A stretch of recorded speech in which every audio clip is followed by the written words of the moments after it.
Dear Reader by Rita Mae Reese.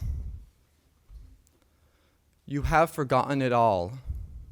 You have forgotten your name, where you lived, who you loved, why. I am simply your nurse, terse and unlovely. I point to things and remind you what they are. Chair, book, daughter, soup. And when we are alone, I tell you what lies in each direction. This way is death. And this way, after a longer walk, is death.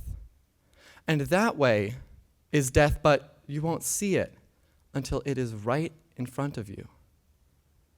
Once, after your niece had been to visit you, and I said something about how you must love her, or she must love you, or something useless like that, you gripped my forearm in your terrible, swift hand and said, "She is everything."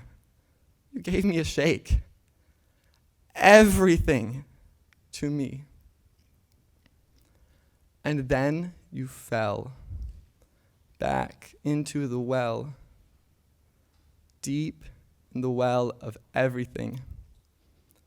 And I stand at the edge and call. Chair, book, daughter, soup.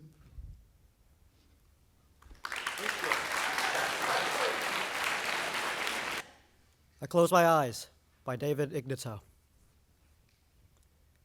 I close my eyes like a good little boy at night in bed, as I was told to do by my mother when she lived. And before bed, I brushed my teeth and slipped on my pajamas as I was told and looked forward to tomorrow. I do all things required of me to make me a citizen of sterling worth. I keep a job and come home each evening for dinner. I arrive at the same time on the same train to give my family a sense of order. I obey traffic signals. I am cordial to strangers. I answer my mail promptly. I keep balanced checking accounts. Why can't I live forever?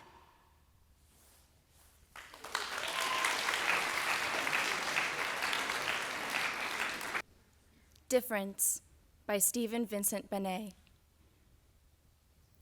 My mind's a map. A mad sea captain drew it under a flowing moon until he knew it. Winds with brass trumpets, puffy-cheeked as jugs, and states, bright patterned like Arabian rugs. Here there be tigers. Here we buried Jim. Here's the strait where eyeless fishes swim about their buried idol, drowned so cold. He weeps away his eyes in salt and gold. A country like the dark side of the moon. A cider apple country, harsh and boon. A country savage as a chestnut rind. A land of hungry sorcerers. Your mind? Your mind is water through an April night. A cherry branch, plume feathery with its white, a lavender as fragrant as your words, a room where peace and honor talk like birds, sewing bright coins upon the tragic cloth of heavy fate and mockery, like a moth flutters and beats about those lovely things. You are the soul enchanted with its wings. The single voice that raises up the dead to shake the pride of angels, I have said.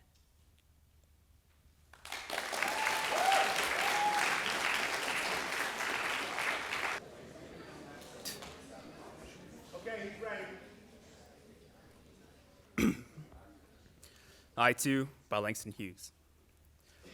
I too sing America. I am the darker brother. They send me to you in the kitchen when company comes, but I laugh and eat well and grow strong. Tomorrow, I'll be at the table when company comes. Nobody dare say to me, go and eat in the kitchen. Then, besides, they'll see how beautiful I am and be ashamed. I too am America.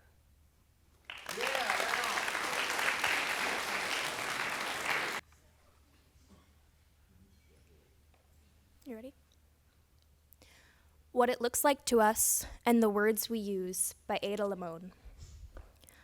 All these great barns out here in the outskirts, black creosote boards knee-deep in the bluegrass. They look so beautifully abandoned, even in use. You say they look like arks after the seas dried up. I say they look like pirate ships. And I think of that walk in the valley where Jay said, "You don't believe in God?" And I said, "No. I believe in this connection we all have to nature, to each other, to the universe." And she said, "Yeah, God."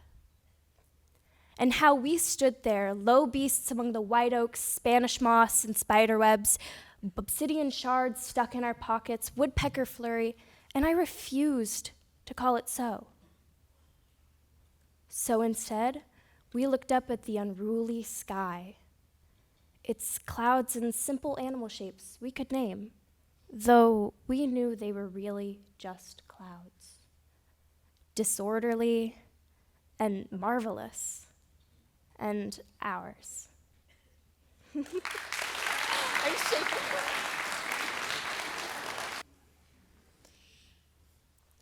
Ebb by Edna St. Vincent Millay. I know what my heart is like since your love died. It is like a hollow ledge, holding a little pool left there by the tide.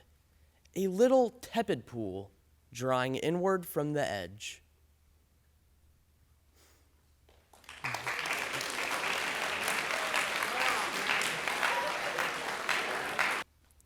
Learning to Swim by Bob Heacock.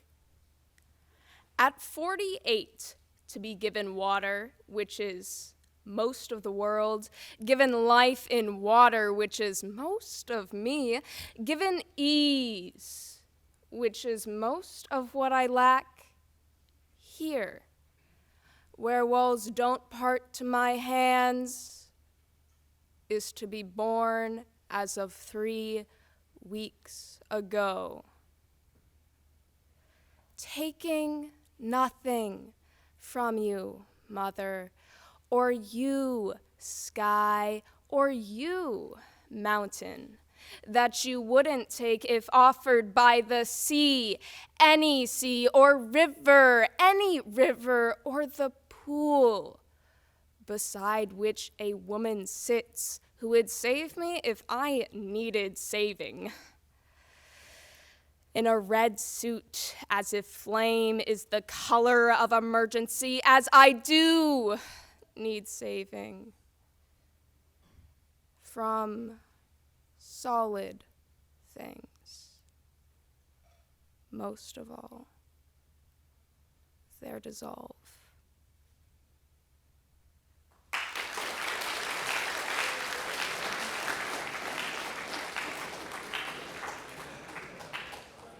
This is Elegy on Toy Piano by Dean Young for Kenneth Koch. You don't need a pony to connect you to the unseeable or an airplane to connect you to the sky. Necessary it is to love, to live, and there are many manuals, but in all important ways, one is on one's own. You need not cut off your hand, no need to eat a bouquet. Your head becomes a peach pit, your tongue a honeycomb. Necessary it is to live, to love, to charge into the burning tower, then charge back out. And necessary it is to die. Even for the trees, even for the pony, connecting you to what can't be grasped. The injured gazelle falls behind the herd. One last wild enjambment. Because of the sores in his mouth, the great poet struggles with a dumpling. His work has enlarged the world, but the world is about to stop including him. He is the tower the world runs out of. When something becomes ash, there's nothing you can do to turn it back. About this, even diamonds do not lie.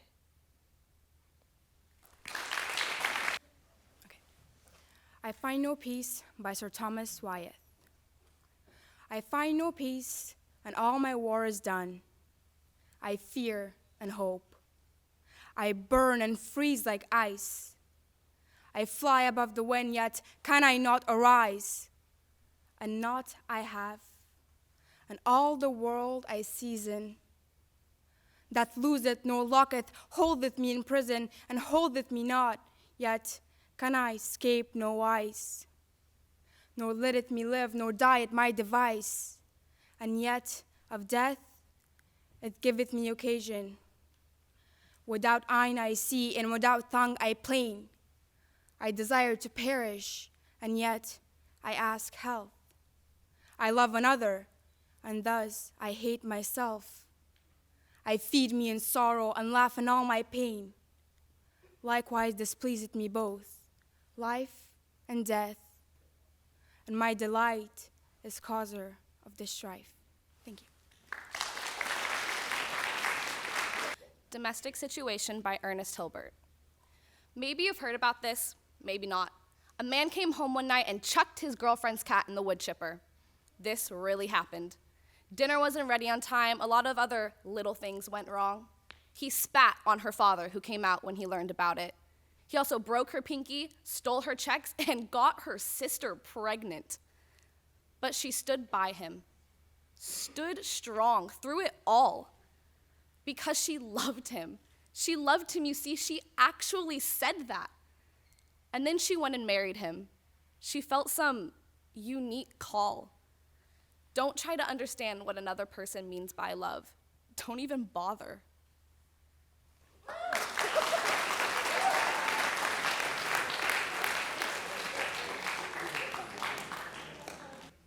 My name is Amaya Burleson, and this is All This and More by Mary Carr. The Devil's Tour of Hell did not include a factory line where molten lead spilled into mouths held wide. No electric drills spiraling screws into hands and feet, nor giant pliers to lower you into simmering vats. Instead, a circle of light opened on your stuffed armchair, whose chintz orchids did not boil and change, and the devil adjusted your new spiked antenna almost delicately, with claws curled and lacquered black, before he spread his leather wings to leap into the acid green sky. So, your head became a TV hull, a gargoyle mirror. Your doppelganger, sloppy at the mouth and swollen at the joints, enacted your days in sinuous, slow motion. Your lines delivered with the mocking sneer. Sometimes the frame froze, reversed, began again. The red eyes of a friend you cursed, your girl child cowered behind the drapes, parents alive again and puzzled by this new form. That's why you clawed your way back to this life.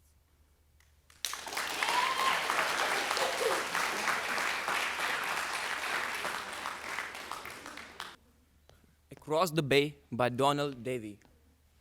A queer thing about those waters, there are no birds there, or hardly any. I did not miss them. I do not remember missing them or thinking it uncanny. The beach, so called, was a blinding splinter of limestone, a quay outraged by hulls. We took pleasure in that, the emptiness, the hardness of the light, the silence, the water stillness. But this was the setting of one of our murderous scenes. This hurts and goes on hurting. The venomous soft jelly, the undersides. We could stand the whole world if it were hot all over. Thank you.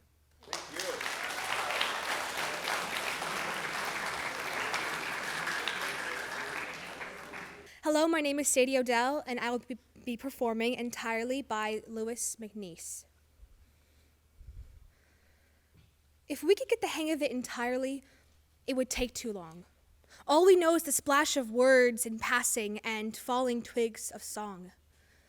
And when we try to eavesdrop on the great presences, it is rarely that by a stroke of luck we can appropriate even a phrase entirely. If we could find our happiness entirely in somebody else's arms, we should not fear the spears of the spring, nor the city's yammering fire alarms. But, as it is, the spears each year go through our flesh, and almost hourly. Bell or siren banishes the blue eyes of love entirely. And if the world were black or white entirely, and all the charts were plain, instead of a mad weir of tigerish waters, a prism of delight in pain, we might be surer where we wish to go, or again, we might be merely bored. But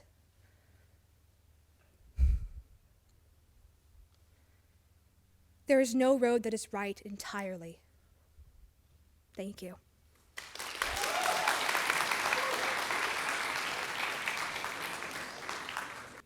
Hi, my name is Jillian Rains, and I'll be reciting To Be of Use by Marge Piercy.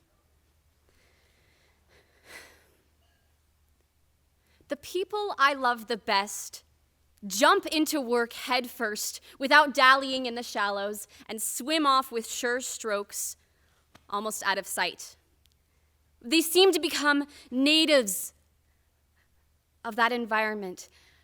The black, sleek heads of seals bouncing like half-submerged balls. I love people who harness themselves, an ox to a heavy cart, who pull like water buffalo with massive patience, who strain in the muck and the mud to move things forward, who do what has to be done again and again. I want to be with people who submerge in the task, who go into the fields to harvest and work in a row and pass the bags along, who are not parlor generals and field deserters, but move in a common rhythm when the food must come in or the fire be put out. The work of the world is common as mud. Botched, it smears the hands, crumbles to dust. But the thing worth doing well done has a shape that satisfies, clean and evident. Greek amphoras for wine or oil, Hopi vases that held corn, are put in museums. But you know, they were made to be used. The pitcher cries for water to carry, and a person for work that is real. Thank you. Blind Curse by Simon J. Ortiz. You could drive blind for those 2 seconds, and they would be forever. I think that as a diesel truck passes us 8 miles east of Mission, churning through the storm, heedless of the hills sliding away, there isn't much use to curse. But I do. Words fly away, tumbling invisibly toward the unseen point where the prairie and sky meet. The road is like that in those seconds. Nothing but the blind white side of creation. You are there somewhere, a tiny, struggling cell. You just might be significant, but you might not be anything. Forever is a space of split time from which to recover after the mass passes. My curse flies out there somewhere, and then I send my prayer into the wake of the diesel truck headed for Sioux Falls, 180 miles through the storm. Thank you.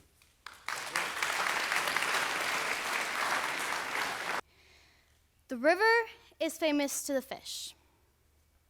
The loud voice is famous to silence, which knew it would inherit the earth before anybody said so.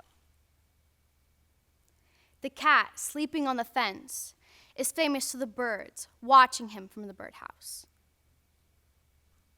The tear is famous, briefly, to the cheek. The idea you carry close to your bosom is famous to your bosom. The boot is famous to the earth, more famous than the dress shoe, which is famous only to floors. The bent photograph is famous to the one who carries it, and not at all famous to the one who is pictured. I want to be famous to shuffling men who smile while crossing streets, sticky children in grocery lines, famous as the one who smiled back.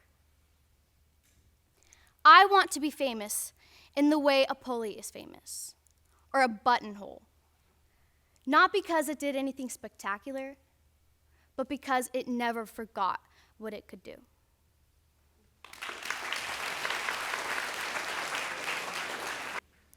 Tomorrow by Dennis O'Driscoll. Tomorrow, I will start to be happy.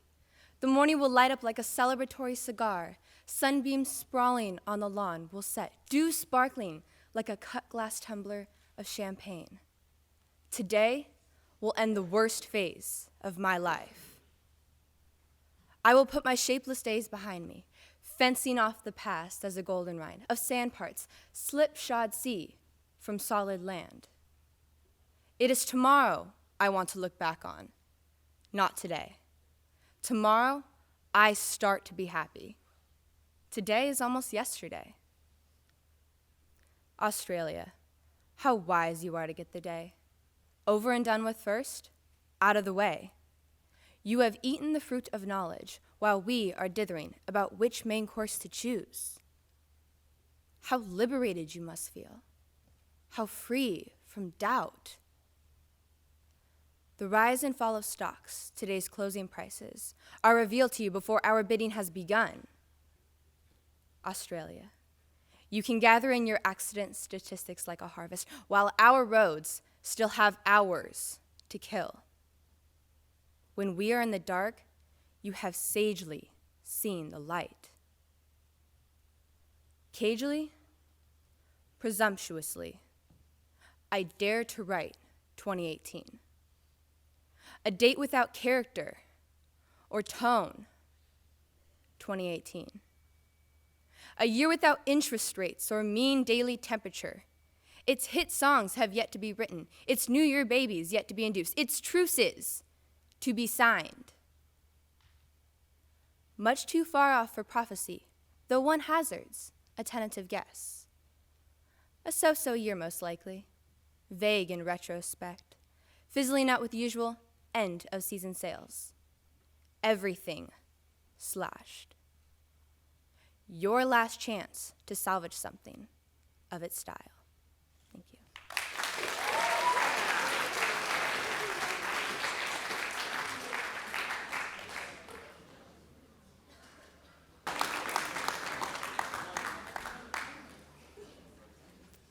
Ready? This is Traveling Through the Dark by William E. Stafford. Traveling through the dark, I found a deer, dead on the edge of the Wilson River Road. It is usually best to roll them into the canyon. That road is narrow. To swerve might make more dead. By glow of the taillight, I stumbled back of the car and stood by the heap, a doe, a recent killing. She had stiffened already, almost cold. I dragged her off. She was large in the belly. My fingers touching her side brought me the reason. Her side was warm. Her fawn lay there waiting, alive still, never to be born. Beside that mountain road, I hesitated. The car aimed ahead its lowered parking lights.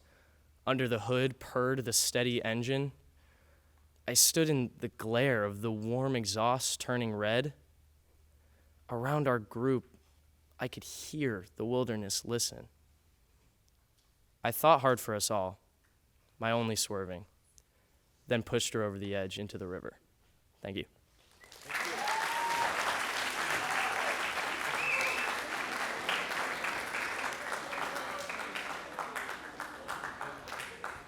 Hi, I'm Amelia York, and this is also Traveling Through the Dark by William E. Stafford.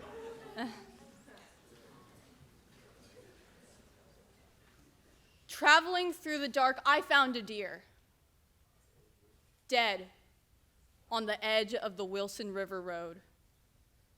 It is usually best to roll them into the canyon. That road is narrow. To swerve might make more dead.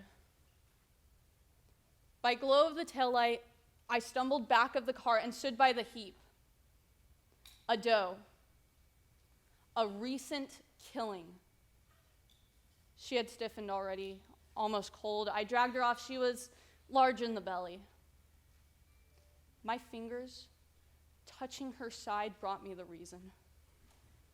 Her side was warm. Her fawn lay there waiting, alive.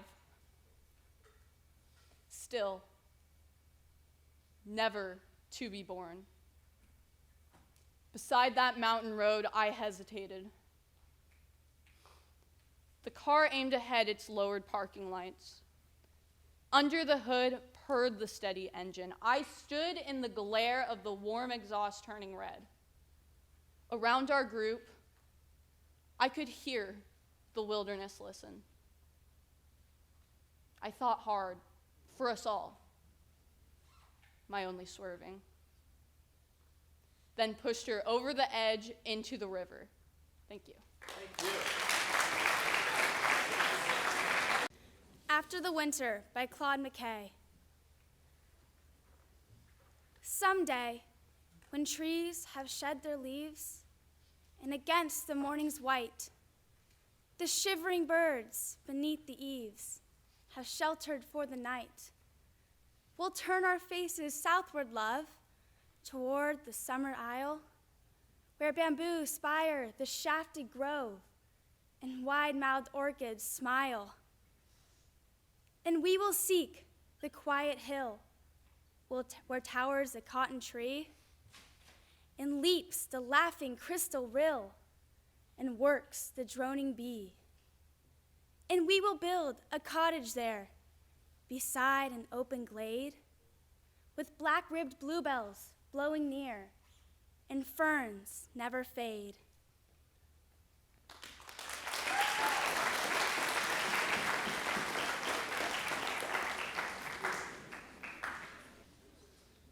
Good morning, my name is Cara Gatelier, and the poem I'll be presenting for you is called Please Don't by Tony Hogland.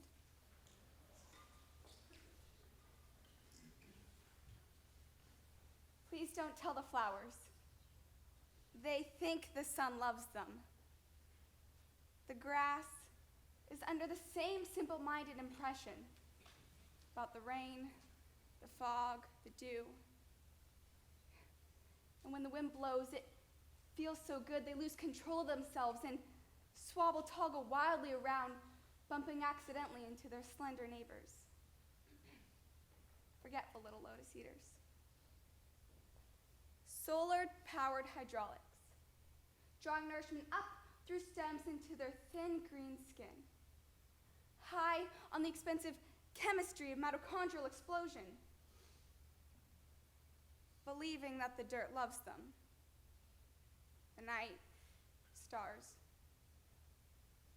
reaching down a little deeper through their pale albino roots, all Dizzy Gillespie, with the utter sufficiency of everything. They don't imagine lawnmowers, the four stomachs of the cow, or human beings with boots who stop to marvel at their exquisite flexibility and color. They persist in their soft-headed hallucination of happiness. But please, don't mention it. Not yet. Tell me, What could you possibly gain from being right? Thank you. Marcella Jasso, and I'll be reciting To Have Without, Revenge by Letitia Elizabeth Landon. I gaze upon her rose-wreathed hair, and gaze upon her smile, seem as if you drank the very air her breath perfumed the while, and wake for her the gifted line, that wild and witching lay, and swear your heart is as a shrine that only owns her sway. 'Tis well, I am revenged at last. Mark you that scornful cheek, the eye averted as you passed, spoke more than words could speak. Aye, now by all the bitter tears that I have shed for thee, the racking doubts, the burning fears, avenged they well may be. By the nights past and sleepless care, the days of endless woe, all that you taught my heart to bear, all that yourself will know. I would not wish to see you laid within an early tomb. I should forget how you betrayed, and only weep your doom. But this is fitting punishment, to live and love in vain. O my wrung heart, be thou content, and feed upon his pain. Go thou, and watch her lightest sigh, thine own it will not be, and bask beneath her sunny eye, it will not turn on thee. 'Tis well, the rack, the chain, the wheel, far better hast thou proved, even I could almost pity feel, for thou art nor beloved. Thank you.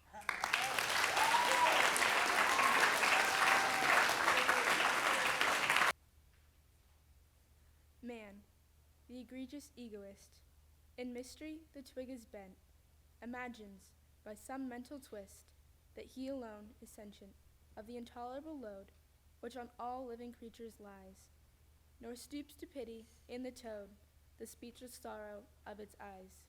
He asks no questions of the snake, nor plumbs the phosphorescent gloom, where lidless fishes, broad awake, swim staring at a nightmare doom.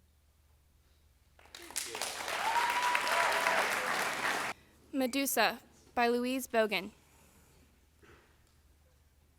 I had come to the house in a cave of trees, facing a sheer sky. Everything moved. A bell hung ready to strike. Sun and reflection wheeled by. When the bare eyes were before me, and the hissing hair held up at a window seen through a door, the stiff, bald eyes, the serpents on the forehead formed in the air. This is a dead scene forever now. Nothing will ever stir. The end will never brighten it more than this, nor the rain blur. The water will always fall, and will not fall, and the tipped bell make no sound. The grass will always be growing for hay, deep on the ground. And I shall stand here, like a shadow, under the great balanced day, my eyes on the yellow dust that was lifting in the wind and does not drift away.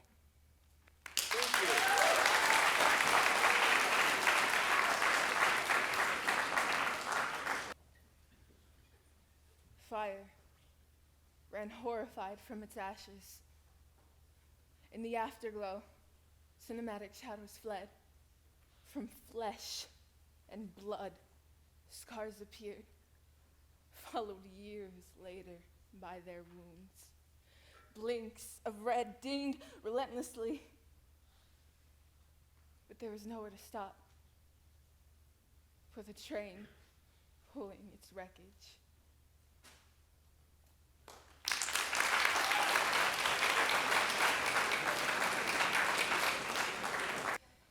She Walks in Beauty by George Gordon, Lord Byron.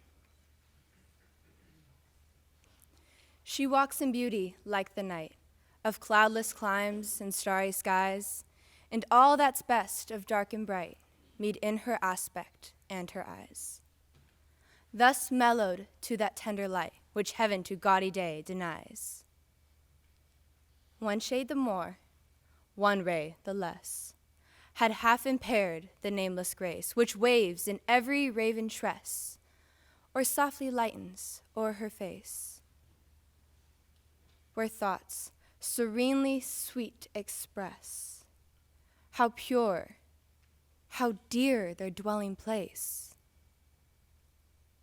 And on that cheek and o'er that brow, so soft, so calm, yet eloquent, the smiles that win, the tints that glow, but tell of days in goodness spent, a mind at peace with all below, a heart whose love is innocent.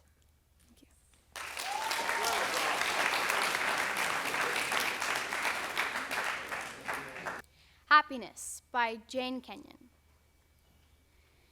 There's just no accounting for happiness, or the way it turns up like a prodigal who comes back to the dust at your feet, having squandered a fortune far away. And how can you not forgive? You make a feast in honor of what was lost, and take from its place the finest garment, which you saved for an occasion you could not imagine. And you weep night and day to know that you were not abandoned, that happiness saved its most extreme form for you alone. No, happiness is the uncle you never knew about, who flies a single-engine plane onto the grassy landing strip, hitchhikes into town, and inquires at every door until he finds you asleep mid-afternoon, as you so often are during the unmerciful hours of your despair. It comes to the monk in his cell. It comes to the woman sweeping the street with the birch broom, to the child whose mother has passed out from drink. It comes to the lover, to the dog chewing a sock, to the pusher, to the basket maker, and to the clerk stacking cans of carrots in the night. It even comes to the boulder in the perpetual shade of Pine Barren, to rain falling on the open sea, to the wine glass, weary of holding wine.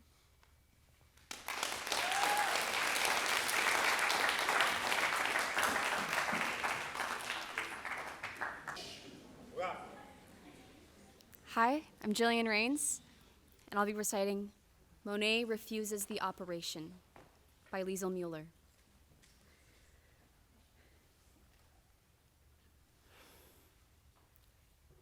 Doctor, you say there are no halos around the streetlights in Paris, and what I see is an aberration caused by old age, an affliction. I tell you, it has taken me all my life to arrive at the vision of gas lamps as angels, to soften and blur and finally banish the edges you regret I don't see, to learn that the line I called the horizon does not exist, and sky and water so long apart are the same state of being. 54 years before I could see, Rouen Cathedral is built of parallel shafts of sun, and now you want to restore my youthful errors? Fixed notions of top and bottom, the illusion of three-dimensional space, wisteria separate from the bridge it covers. What can I say to convince you? The Houses of Parliament dissolve night after night to become the fluid dream of the Thames. I will not return to a universe of objects that don't know each other, as if islands were not the lost children of one great continent.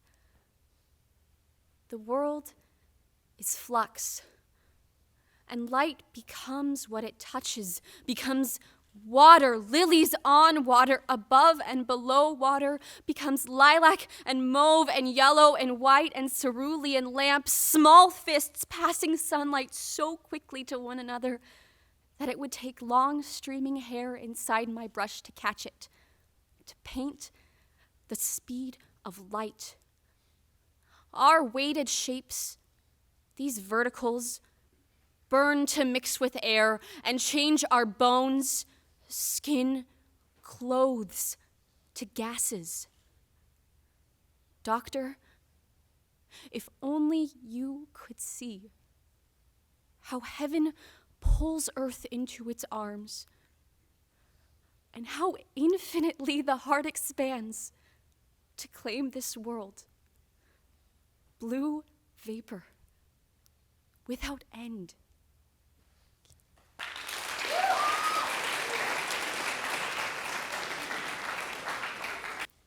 Hello, my name is Sadie Odell, and I'll be reciting La Fille qui piange by T.S. Eliot. O quam te memorem virgo. Stand on the highest pavement of the stair. Lean on a garden urn. Weave the sunlight in your hair. Clasp your flowers to you with a pained surprise. Fling them to the ground and turn with a fugitive resentment in your eyes. But weave the sunlight in your hair. So I would have had him leave. So I would have had her stand and grieve. So he would have left. As the soul leaves the body torn and bruised, as the mind deserts the body it is used, I should find some way incomparably light and deft, some way we both should understand. Simple and faithless as a smile and shake of the hand. She turned away, but with the autumn weather compelled my imagination many days and many hours, her hair over her arms and her arms full of flowers. And I wonder how they should have been together. I should have lost a gesture and a pose. Sometimes these cogitations still amaze the troubled midnight and the noon's repose. Thank you.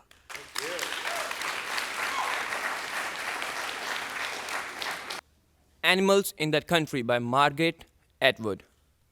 In that country, the animals have the faces of people. The ceremonial cats possessing the streets, the fox run politely to earth, the huntsmen standing around him, fixed in their tapestry of manners, the bull. Embroidered with blood and given an elegant death, the trumpets, his name stamped on him, heraldic brand, because when he rolled on the sand, sword in his heart. The teeth in his blue mouth were human. He is really a man. Even the wolves, holding resonant conversations in their forests thickened with legend. In this country, the animals have the faces of animals. Their eyes flash once in a car headlights and are gone. Their deaths are not elegant. They have the faces of no one. Thank you.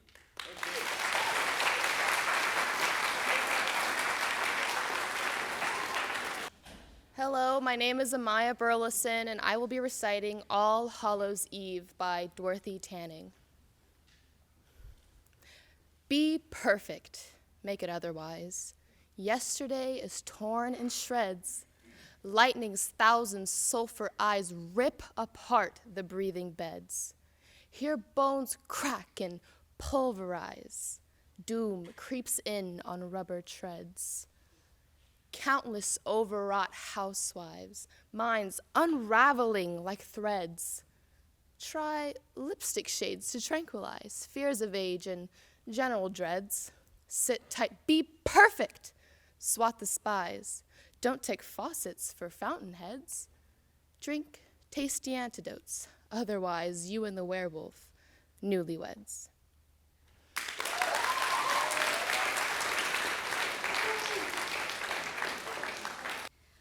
My name is Sarah Mosley, and I will be doing Awakening in New York by Maya Angelou. Curtains forcing their will against the wind. Children sleep, exchanging dreams with seraphim. The city drags itself awake on subway straps. And I, an alarm, awake as a rumor of war, lie stretching into dawn, unasked and unheeded. Thank you.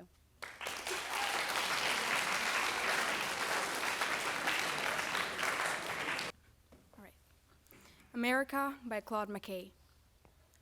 Although she feeds me bread of bitterness and sinks into my throat her tiger's tooth, stealing my breath of life, I will confess, I love this cultured hell that tests my youth. Her vigor flows like tides into my blood, giving me strength erect against her hate. Her bigness sweeps my being like a flood. Yet, as a rebel franticking in state, I stand within her walls with not a shred of terror, malice, not a word of jeer. Darkly, I gaze into the days ahead and see her might and granite wonders there, beneath the touch of time's unerring hands, like a priceless treasure sinking in the sand.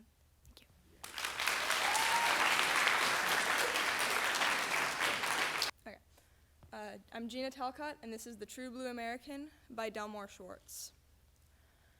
Jeremiah Dixon was a true blue American, for he was a little boy who understood America, for he felt that he must think about everything, because that's all there is to think about, knowing immediately the intimacy of truth and comedy, knowing intuitively how a sense of humor was a necessity for one and for all who live in America.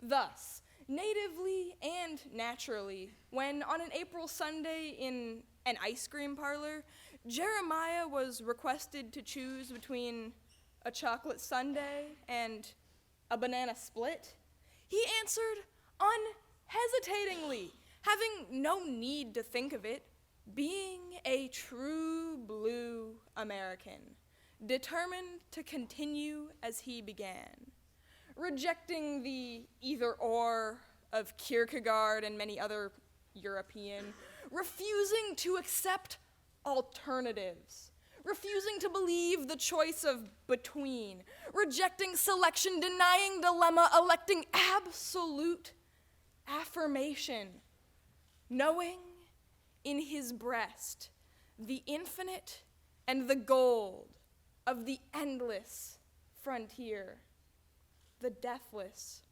West. Both! I will have them both! Declared this true blue American in Cambridge, Massachusetts on an April Sunday, instructed by the great department stores, by the 5 and 10, taught by Christmas, by the circus, by the vulgarity and grandeur of Niagara Falls and the Grand Canyon, tutored by the grandeur, vulgarity, and infinite appetite, gratified and shining in the darkness.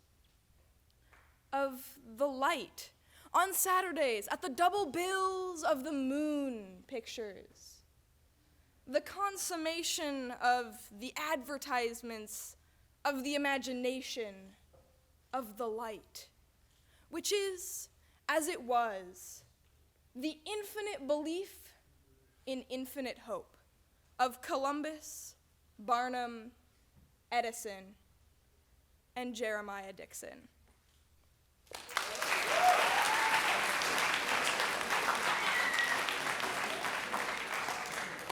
Good morning, I'm Caitlin Shaw, and I will be performing Please Don't by Tony Hoagland. Please don't tell the flowers. They think the sun loves them. The grass is under the same simple-minded impression about the rain. the fog, the dew. And when the wind blows, it feels so good. They lose control of themselves and swab toggle wildly around, bumping accidentally into their slender neighbors. Forgetful little lotus eaters, solar-powered hydroholics, drawing nourishment up through stems into their thin green skin. High on the expensive chemistry of mitochondrial explosion, believing that the dirt loves them. The night, the stars, reaching down a little deeper with their pale albino roots, all Dizzy Gillespie with the utter sufficiency of everything. They don't imagine lawnmowers, the four stomachs of the cow, or human beings with boots who stop to marvel at their exquisite flexibility and color. They persist in their soft-headed hallucination of happiness. But please, don't mention it. Not yet. Tell me, what would you possibly gain from being right?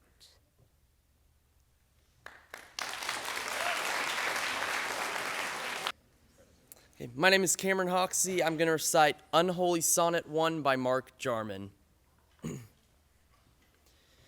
Dear God, our Heavenly Father, gracious Lord, Mother Love and Maker, Light Divine, Atomic Fingertip, Cosmic Design, first letter of the alphabet, last word, Mutual Satisfaction, Cash Award, Auditor who approves our bottom line, Examiner who says that we are fine, Oasis that all sands are running toward.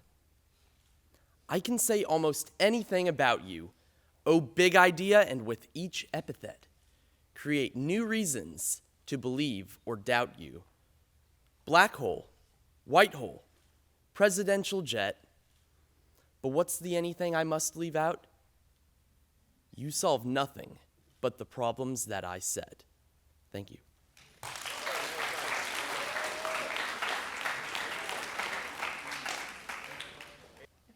Hi, my name is Brittany, and I will be reciting Insomnia by Dana Gioia. Now you hear what the house has to say. Pipes clanking, water running in the dark, the mortgaged walls shifting in discomfort, and voices mounting in an endless drone of small complaints, like the sounds of a family that year by year you've learned how to ignore.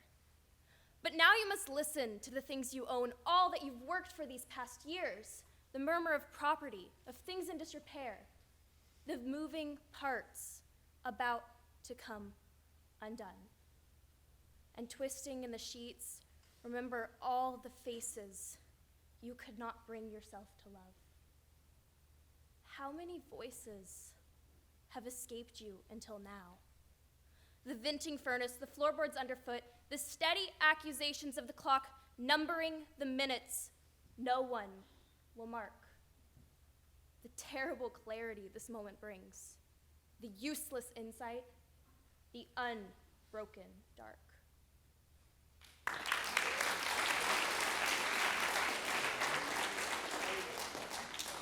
Everybody you're seeing up here today has already won at their classroom competition. They've memorized 2 poems, not just memorized them, but they've prepared a performance of the poem, a recitation of the poem. All right, I'm Joe Fedota, and this is Acquainted with the Night by Robert Frost. I have been one acquainted with the night. I have walked out in rain and back in rain. I have outwalked the furthest city light. I have looked down the saddest city lane. I have passed by the watchman on his beat and dropped my eyes, unwilling to explain. I have stood still and stopped the sound of feet, when far away an interrupted cry came over houses from another street, but not to call me back or say goodbye. And further still, at an unearthly height, one luminary clock against the sky proclaimed the time was neither wrong nor right. I have been one acquainted with the night. This is Cartoon Physics Part 1 by Nick Flynn. Children under, say, 10 shouldn't know that the universe is ever expanding, inexorably pushing into the vacuum. Galaxies swallowed by galaxies. Whole solar systems collapsing. All of it acted out in complete silence. At 10, we are still learning the rules of cartoon animation. That if a man draws a door on a rock, only he can pass through it. Anyone else who tries will crash into the rock. 10-year-olds should stick with burning houses, car wrecks, ships going down, earthbound, tangible disasters, arenas where they can be heroes. You can run back into a burning house. Sinking ships have lifeboats. The trucks will come with their ladders. If you jump, you will be saved. A child places her hand on the roof of a school bus and drives across a city of sand. She knows the exact spot it will skid, at which point the bridge will give, who will swim to safety, and who will be pulled under by sharks. She will learn that if a man runs off the edge of a cliff, he will not fall until he notices his mistake. Thank you. I Remember by Thomas Hood. Oh, Molly Ford. I remember the house where I was born, the little window where the sun came peeping in at morn. He never came a wink too soon, nor brought too long a day. But now I often wish the night had borne my breath away. I remember the roses red and white, the violets in the lily cups, those flowers made of light, the lilacs where the robin built and where my brother sat, the laburnum for his birthday, the tree is living yet. I remember where I was used to swing and thought the air must rush as fresh to swallows on the wing. My spirits flew in feathers then, that is so heavy now, and summer pools could hardly cool the fever on my brow. I remember the fir trees dark and high. I used to think their slender tops were close against the sky. It was a childish ignorance, but now 'tis little joy to know I'm farther off from heaven than when I was a boy.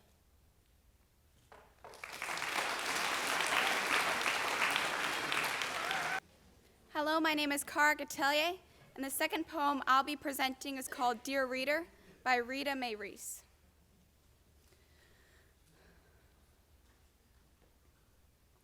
You have forgotten it all.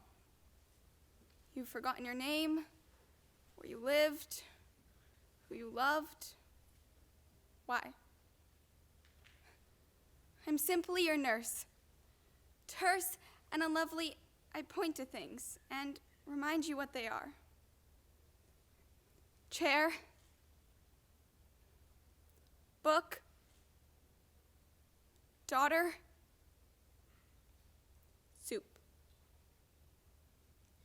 And when we're alone, I tell you what lies in each direction. This way is death. And this way, after a longer walk, is death. And that way is death, but you won't see it until it is right in front of you. Once after your niece had been to visit you, and I said something about how you must love her or she must love you or something useless like that. You gripped my forearm in your terrible swift hand and said, "She is everything." You gave me a shake, everything to me. And then you fell back into the well, deep in the well of everything. And I stand on the edge and call. Chair, book, daughter, soup. Thank you.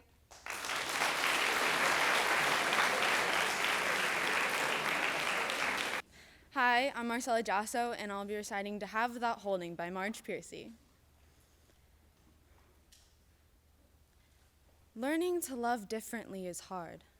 Love with your hands wide open. Love with the door banging on its hinges. The cupboard unlocked. The wind roaring and whimpering in the rooms, rustling the sheets and snapping the blinds. That thwack, like a rubber band in an open palm. It hurts to love wide open, stretching the muscles that feel as if they are made of wet plaster, then of blunt knives, then of sharp knives.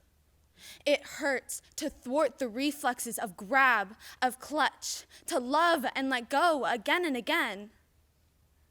It pesters to remember the lover that is not in the bed, to hold back what is owed to the work that gutters like a candle in a cave without air, to love consciously, conscientiously, concretely, constructively. I can't do it. You say it's killing me, but you thrive. You glow on the street like a neon raspberry. You float and sail, a helium balloon, bright bachelor's button blue, and bobbing on the hot and cold winds of our breath as we make and unmake in passionate diastole and systole the rhythm of our unbound bonding. To have, but not to hold. To love with minimized malice, hunger and anger, moment by moment balanced. Thank you. My name is Anna Clark, and I will be reciting Flirtation by Rita Dove. After all, there is no need to say anything at first. An orange peeled and quartered flares like a tulip on a Wedgwood plate. Anything can happen. Outside, the sun has rolled up her rugs, a night-strewn salt across the sky. My heart is humming a tune I haven't heard in years. Quiet's cool flesh. Let's sniff and eat it. There are ways to make of a moment a topiary, so the pleasures in walking through. Thank you.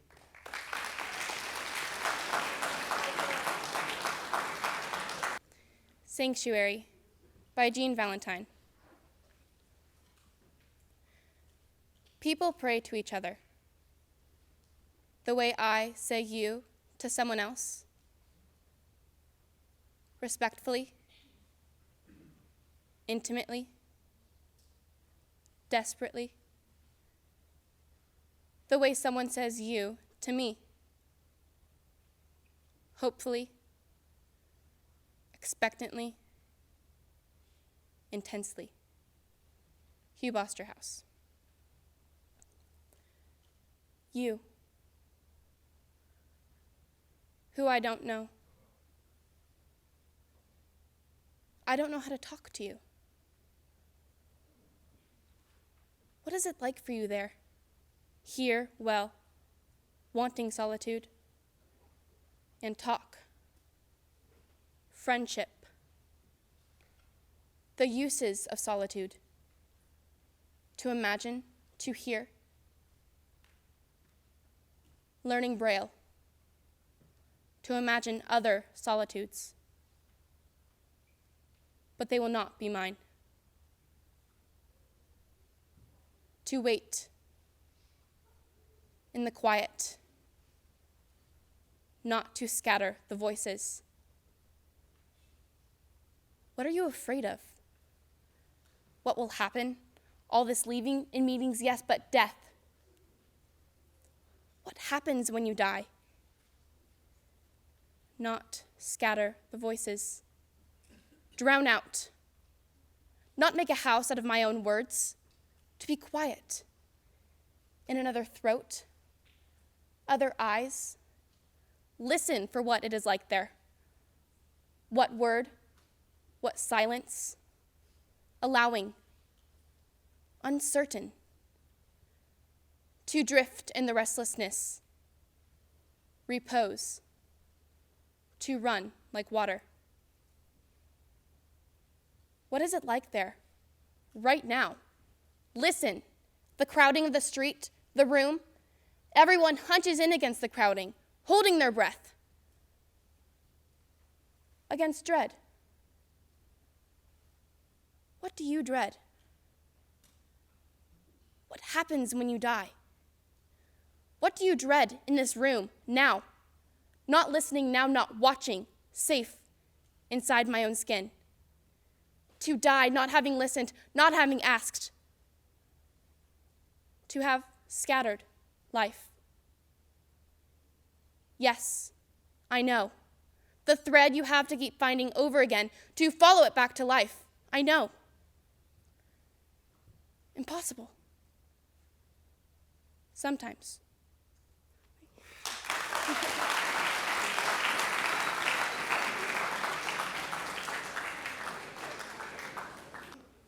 I'm Lily Silva, and I'll be reciting After the Winter by Claude McKay.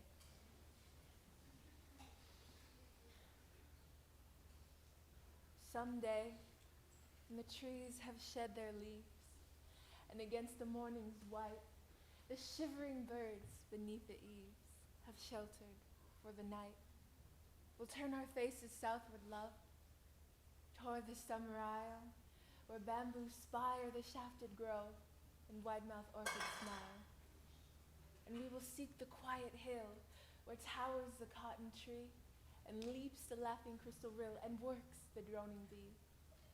And we will build a cottage there beside an open glade with black-ribbed bluebells blowing near and ferns that never fade.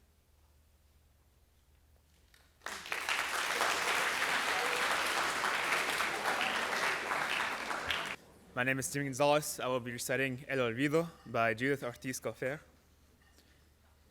It is a dangerous thing to forget the climate of your birthplace, to choke out voices of dead relatives when in dreams they call you by a secret name. It is dangerous to spurn the clothes you were born to wear for the sake of fashion. Dangerous to use weapons and sharp instruments you are not familiar with. Dangerous to disdain the plaster saints before which your mother kneels praying with embarrassing fervor that you survive in the place you have chosen to live, a bare, cold room with no pictures on the wall. A forgetting place where she fears you will die of loneliness and exposure. Jesus, Maria y José, she says, el olvido is a dangerous thing.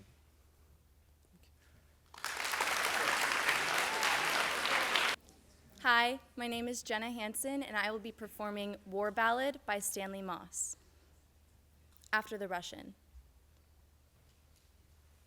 The piano has crawled into the quarry.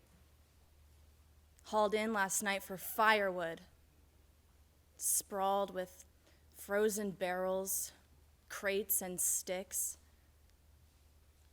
The piano is waiting for the axe.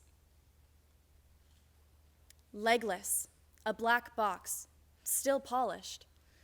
It lies on its belly like a lizard, droning, heaving, hardly fashioned for the quarry's primordial art. Blood red his frozen fingers cleft, 2 on the right hand, 5 on the left. He goes down on his knees to reach the keyboard, to strike the lizard's chord. 7 fingers pick out rhymes and rhythm. The frozen skin, steaming, peels off them as from a boiled potato. Their schemes, their beauty, ivory and anthracite, flicker and flash like the great northern lights. Everything played before is a great lie. The reflections of flaming chandeliers, deceit, the white columns, the grand tiers in warm concert halls, wild lies. But the steel of the piano howls in me. I lie in the quarry, and I am deft as the lizard. I accept the gift. I'll be a song for Russia.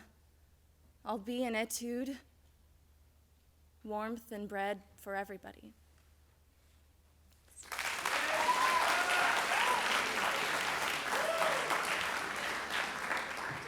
I'm Jonathan Solomon. This is Night Magic Blue Jester by Lorna D. Cervantes, after Federico Garcia Lorca. Blue that I love you. Blue that I hate you, fat blue in the face, disgraced blue that I erase you. Lone blue, blue of an alien race. Strong blue, eternally graced. Blue that I know you, blue that I choose you, crust blue, chunky blue, moon blue, glows that despise you, idolize you. Blue and the band disappears. Blue of the single left dog, blue of the eminent red fog, blue that I glue you to me, you again and again, blue. Blue, blue of the helium bubble of love loss. Blue of the whirlwind, the blue being again. Blue of the endless rain. Blue that I paint you. Blue that I knew you. Blue of the blinking lights. Blue of the landing at full tilt. Blue of the wilt, flower of nightfall. Blue of the shadow and yellowed windows, blue of the blown and broken glass, blue of the blue line, underlines in blue, blue of the ascending nude, blue before the blackness of new blue, of I win some bedlam blue, of the blue bed, alone.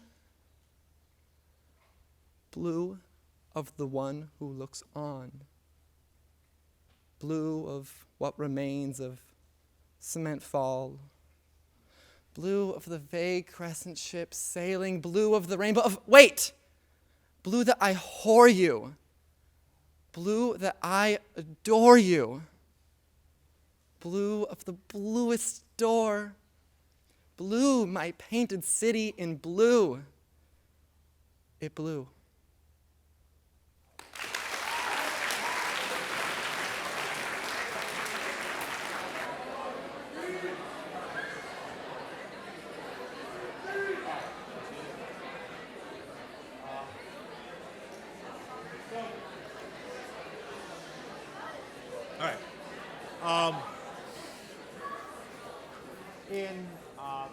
In our years of doing this, we've actually sent on the winner from the school. We have actually sent every single grade level onto the county competition. And this year we did not have a winner from the lower grades, but I did want to say, it's Cara? Yeah. Cara was our highest scoring freshman participant, and I just want to call that one out there as a special category. And that was when we looked at the scores of the freshmen. Mr. Beerson obviously knows her, but Ms. Guizi and I don't. We're like, wait, that's a freshman? There were several underclass people here who just like, boy, a year of just, oh, you're so close, you're so close. And just really well done. Real amazingly well done. Third place was Jenna Hansen. So congratulations, Jenna. And it was really close. These scores are really close. Second place, and the second place person, if the first place person, the Miss America, right? If they cannot continue on for whatever reason, the second place finisher will take their place at the county competition. So I do need to see my top 2 finishers at the end of this. Anyways, second place is Jillian Rains.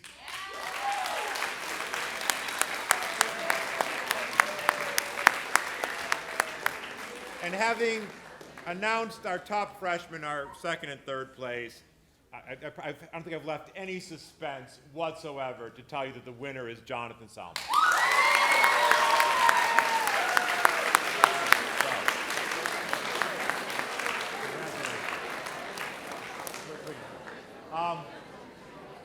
Folks, you are free to, I don't know, you have your teachers